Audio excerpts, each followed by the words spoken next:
But the question that many people have been asking me since I got back, particularly I think given my experience in branding and communications and knowing how Al Jazeera managed to transform its reputation in places like the US, is now how do we change our brand as Muslims? And that's a tough gig, I have to say. If you were to offer me that contract, I'm not sure I would take it on. It's a very, very big challenge, and brand Islam right now is a toxic one. And there's obvious reasons for that, and I don't need to rehearse them in front of this audience. All the way dating back from 9/11 through 7/7, all the discussions about civil liberties, discussions about burqas and veils and cartoons, and now ISIS.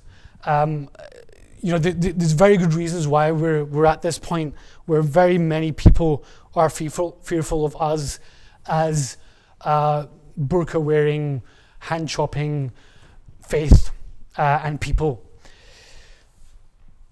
But how do we fix it? I think on one hand, what we mustn't do is lurch too far into victimhood. Victimhood is not appealing to the outside world. And I've been noticing an ever-increasing trend on our community and our organizations to fixate on the topic of Islamophobia. Now, I'm not wanting to minimize Islamophobia. Islamophobia exists, Islamophobia is real, and Islamophobia has been increasing. But I do question how wise it is of us to be talking it up. And I'll go back to a very simple example of the Prophet, peace be upon him. The Prophet, peace be upon him, suffered Islamophobia. He was expelled from his hometown in Mecca and had to go and set up camp in Medina. And one thing that he didn't do was go to Medina and start sending letters to outside tribes complaining about the Islamophobia that he'd suffered in Mecca. That was not what he led on. Everyone knows it happened, and everyone knows even till today that it happened. But he was not bitter. He was not seen as a victim. And I don't believe our faith cherishes victim status.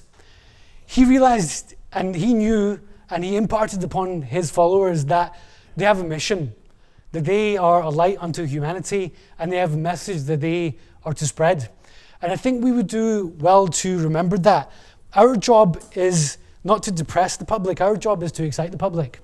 And there are very many problems that exist in today's society which Muslims solved, in the early days. When I look at the news in this country, there's a lot of talk, for example, about food banks and how inequality has grown and how there's more poverty within society.